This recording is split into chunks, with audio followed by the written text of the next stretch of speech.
Será que todo shonen é igual?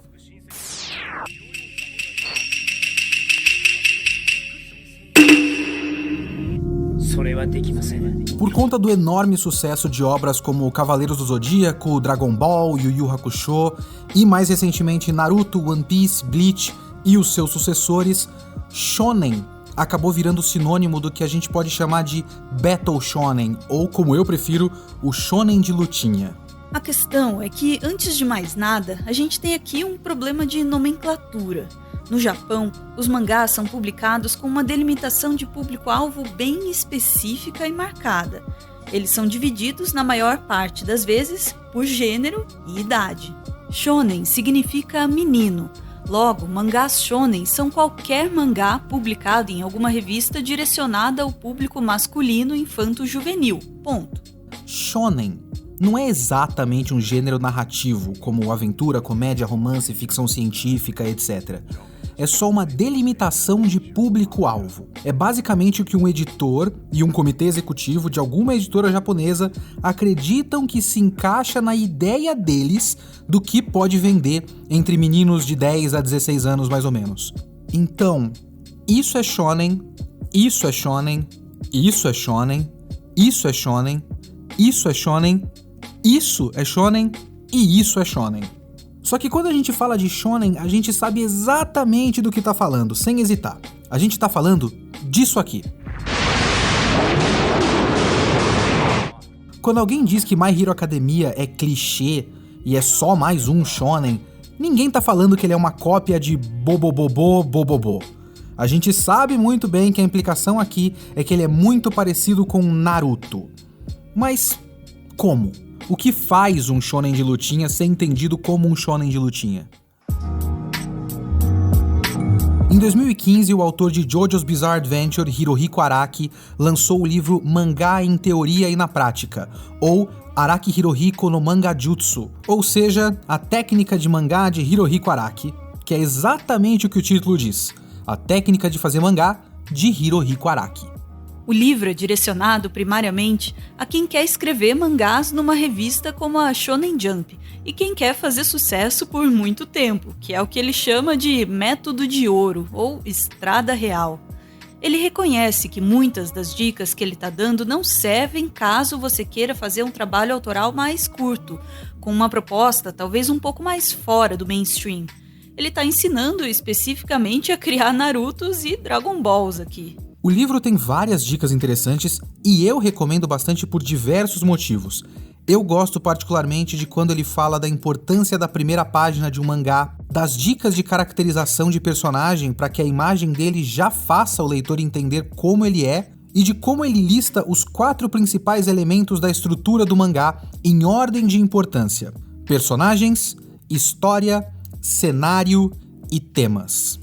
Mas, enquanto esses fundamentos são a espinha dorsal da criação de um mangá e, no fim das contas, de qualquer história, apesar de a ordem de importância desses fundamentos variar com o tipo de abordagem e objetivo da história, o que mais me interessou no livro foi a explicação dele de como deve ser o andamento da narrativa de um mangá shonen de sucesso. Pois eu acredito que o que ele diz aqui é um ótimo ponto de partida para entender como e por que as coisas acontecem da forma como acontecem num típico Battle Shonen.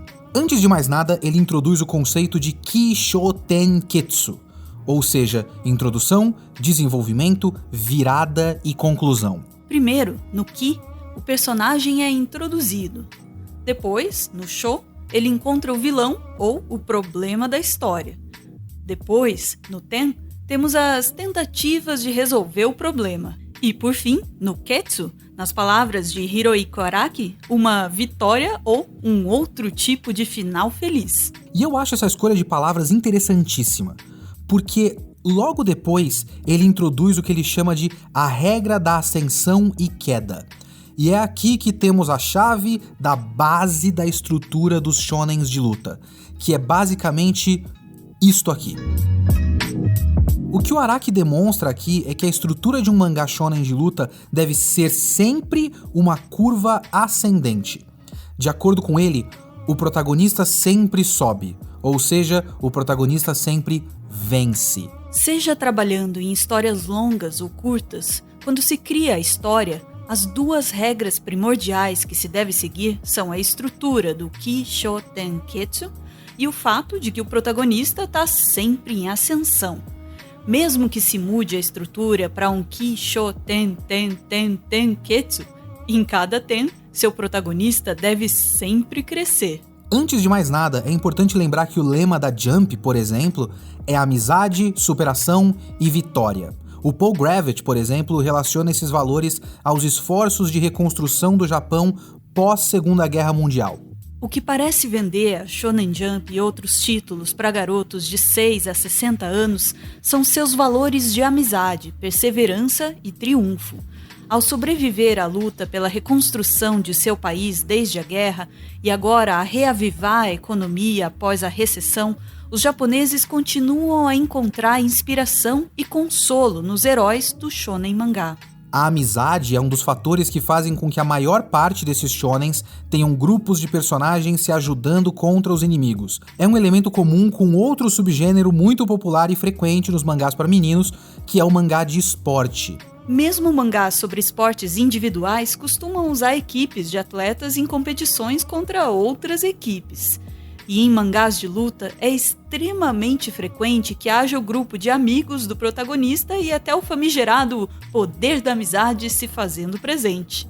Já a superação é um fator que se reflete, por exemplo, nos conhecidos arcos de treinamento, um reflexo dos valores de trabalho duro e esforço também empregados na época da reconstrução do Japão. É importante mostrar aos leitores pré-adolescentes que, mesmo que o protagonista tenha nascido com um grande poder ou recebido de outra pessoa, ele só vai chegar ao máximo do seu potencial se treinar duro e trabalhar constantemente. Mas é curioso como para o Araki, a parte da vitória é importante estruturalmente. Tem um elemento psicológico aqui. De acordo com ele, ninguém quer ler uma história sobre um protagonista que perde ou hesita. Ele dá o exemplo do início de Jojo, quando Jonathan passa vários capítulos sofrendo na mão do vilão que é o Dio. Se na leitura dos volumes encadernados isso parece um trecho rápido, na leitura semanal, a experiência do leitor foi de quase um mês lendo derrotas do protagonista. Quando um capítulo termina com derrota, as emoções dos leitores ficam negativas junto ao protagonista, e isso vai ser refletido nas pesquisas com os leitores. Você vai conseguir os melhores resultados terminando cada semana com algum tipo de vitória, se possível. As pesquisas a que ele se refere são as pesquisas de popularidade que determinam quais mangás continuam na revista. Então existe um elemento de pressão por resultados e vendas e competitividade aqui. Terminar toda a edição com algum tipo de vitória não é muito diferente das técnicas de recompensas e conquistas constantes nos games, feitas para fazer com que o jogador tenha uma sensação constante de satisfação. Garante que o leitor se sinta bem consigo mesmo e continue comprando. E a necessidade de sempre avançar e sempre vencer acaba determinando a estrutura das histórias. O Araki cita bastante os mangás de esporte e como eles acabam se encaixando naturalmente nesse esquema, principalmente porque a estrutura mais recorrente para uma disputa esportiva é o torneio, e um torneio é essencialmente uma progressão. O time vai da equipe mais fraca até a equipe mais forte, e para isso ela precisa necessariamente vencer. E assim, a curva do gráfico vai necessariamente para cima. Mas isso é numa escala micro, digamos. Numa escala macro, Araki lembra que o torneio é uma armadilha, porque existe o risco de, depois do fim de um torneio, voltar ao ponto zero num torneio seguinte. Por isso, no mangá de esporte, é importante que haja uma progressão de um arco para o outro. Um torneio municipal, depois estadual, depois nacional. Os desafios precisam sempre ser cada vez maiores. O arco de torneio também é muito popular nos mangás de luta porque é uma estrutura que leva a uma sequência de lutas com uma progressão da força do inimigo e muitos deles tentam não cair na armadilha que o Araki aponta. Em Dragon Ball não tem exatamente uma progressão da escala dos desafios do primeiro torneio para o segundo. Então pode-se dizer que ele quebra a regra de ouro do Araki. Mas o terceiro já acontece para decidir o destino do mundo contra o grande vilão da história. E em Yu Yu Hakusho, o primeiro torneio é um torneio comum naquele mundo, já o segundo decide o rei do mundo dos yokais. Araki diz que, no auge da popularidade dos arcos de torneio em shonens de luta, ele preferiu adotar uma tática diferente dentro desse paradigma, e assim nasceu Stardust Crusaders. Em vez de uma progressão do poder dos inimigos, ele decidiu fazer uma progressão da jornada. Como a fase Stardust Crusaders acontece numa viagem do Japão até o Egito para enfrentar o inimigo, que é novamente o Dio, mesmo que o inimigo seguinte não seja tão ameaçador quanto o anterior, uma vitória sobre ele faz com que o grupo do protagonista esteja mais perto do objetivo final, e continua contando como uma vitória válida na sensação da leitura. E juntando todos esses elementos, chegamos finalmente ao que é talvez o tipo de arco mais comum no shonen de luta: o arco das 12 casas. Um protagonista com seu grupo de companheiros, um inimigo com seu grupo de capangas, uma sequência de lutas em linha reta do grupo de amigos contra os capangas, e depois uma luta final do protagonista contra o vilão final. O arco essencial do shonen de luta preenche todas as lacunas do Golden Way de Hirohiko Araki, além dos temas recorrentes do shonen de luta. O arco das 12 casas do santuário em Cavaleiros do Zodíaco é talvez o exemplo mais prático desse método. Uma contagem regressiva, as escadas que literalmente fazem os personagens subirem e uma fila de inimigos. E olha só, assim como em Stardust Crusaders do Araki, não existe uma progressão do poder dos inimigos. A gente pode até ter os nossos debates sobre quem é o Cavaleiro de Ouro mais forte, mas a ideia é que todos são igualmente de elite. Logo, o poder deles é para ser mais ou menos equivalente. Mas a sensação de progressão e subida existe mesmo assim, porque a sequência de lutas vai desgastando os heróis. A hora vai passando e quanto mais eles sobem as escadas e vencem Cavaleiros de Ouro, mais difícil fica continuar, mas mais próximos eles ficam do Mestre do Santuário, que é o vilão final. E assim, nem é necessário que toda luta seja mais difícil que a anterior. Algumas casas eles passam até sem nenhuma luta, mas com algum desafio, tipo o labirinto na casa de Sagitário e o esquife de gelo na casa de Libra. Essa estrutura também dá espaço para variação no uso dos personagens, trabalhando a ideia da força da amizade dentro do grupo, do quanto cada um contribuiu para que eles tenham salvado o mundo. Ou no caso a Saori mesmo. É estruturalmente sólido, objetivo e engajante. Não é à toa que se tornou um clássico e a saga dos Cavaleiros do Zodíaco mais memorável de todas, porque a estrutura proposta pelo Araki funciona. Mas a chave aqui é lembrar que essa estrutura é importante, mas não é tudo. O que faz uma história ser memorável é como se usam os recursos de que a mídia e o gênero dispõem. Em Cavaleiros, por exemplo, essa estrutura funcionou da primeira vez que foi usada porque tinha contexto. Os arcos anteriores, mesmo que um pouquinho menos memoráveis que o das 12 casas, são importantíssimos para que nós criemos apego pelos Cavaleiros de Bronze e pela Saori, para que a gente também sinta que ela precisa ser salva e também para criar expectativa para os Cavaleiros de Ouro. Afinal, os nossos heróis são os de bronze e eles venceram com muita dificuldade os de prata. Então imagina como devem ser os de ouro. Já da segunda vez em que a estrutura é usada, o efeito já fica bem mais fraco. Inclusive por não ter uma distinção clara da diferença de poder entre os Cavaleiros de Ouro e os Marinas de Poseidon. Essa hierarquização, inclusive, também faz parte da ideia da curva ascendente do Araki.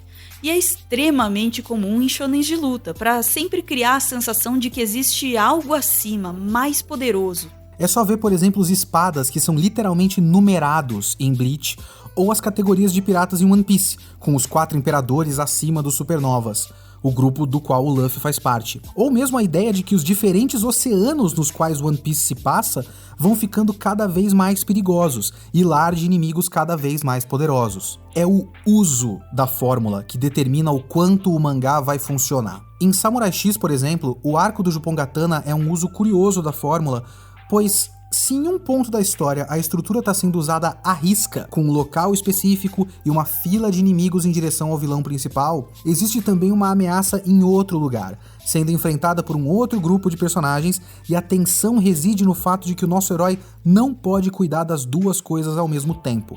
Já One Piece parece ter uma fórmula própria e única, mas na prática ela é uma leve subversão do que os shonens de luta sempre fizeram. A tripulação em One Piece chega numa ilha e se espalha, e depois de uma longa preparação de terreno, a batalha final se dá com uma série de lutas independentes que parecem não formar uma fila, mas ainda servem para dar uma sensação de progresso, como passos sendo cumpridos em um plano para destruir as forças do inimigo. One Piece ainda consegue torcer o método sem causar a sensação de retrocesso. Porque isso, inclusive, é um ponto no qual o Hirohiko Araki é até bastante intransigente. Para ser sincero, é realmente muito trabalhoso sempre construir a história em direção ascendente. E você às vezes vai se ver tentado a fazer com que seu protagonista perca ou sofra um revés, mesmo que só uma vez, e assim fazer com que a história se mova em direção descendente.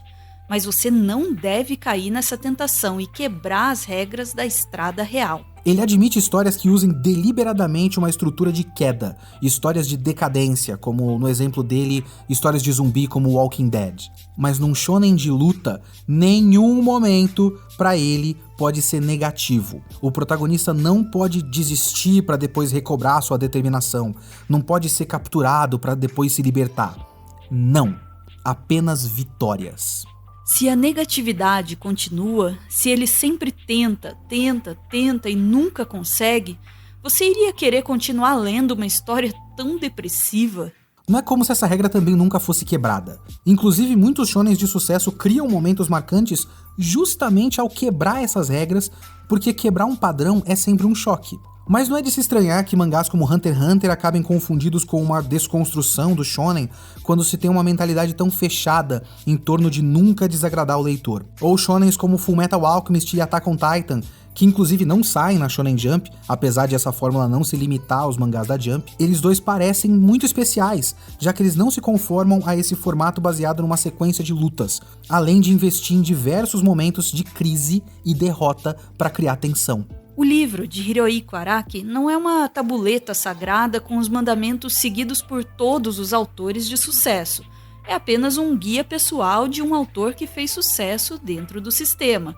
Logo, é uma maneira interessante de entender a mentalidade e o contexto por trás das escolhas que levam os maiores mangás do meio a serem como são. Ele mesmo diz no livro que Jojo é um mangá do método de ouro, e que ele aplica a fórmula da estrutura para fazer o mangá funcionar. Mesmo assim, Jojo ainda é visto como um mangá, como o nome já diz, bizarro. O que só prova que a estrutura não é tudo, é o modo como ele trabalha aqueles 4 fundamentos do mangá: personagens, história, cenário e temas, sobre essa estrutura, entre aspas, quadrada, o que torna Jojo e qualquer mangá, no fim das contas, único.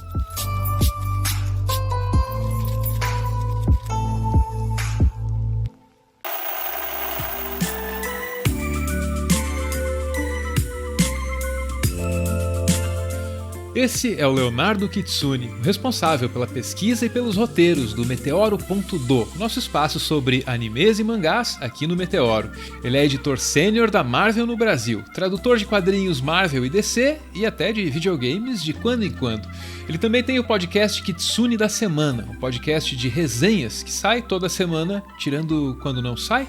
Ele também está no Twitter quase 24 horas por dia, então vocês podem seguir o Kitsune por lá, se vocês quiserem.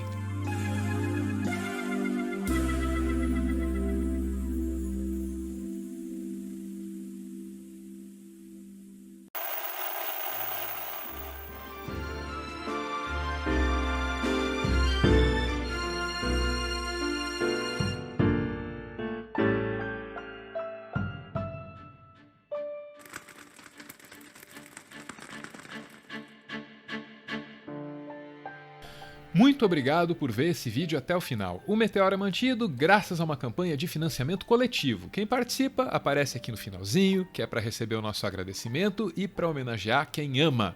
Hoje a gente vê aí a Cecília, essa argentina que veio para Bahia, e eu espero que lá tenha encontrado muita coisa boa. Nesse monte de coisa boa, nesse monte de alegria, ela encontrou o Igor, para quem ela manda a mensagem que segue. Quando decidi vir morar no Brasil, jamais imaginei que ganharia o maior presente do mundo. Compartilhar a vida com você é a coisa mais maravilhosa que já experimentei. Obrigada por ser essa pessoa amorosa, respeitosa e íntegra que você é. Admiro e amo você profundamente.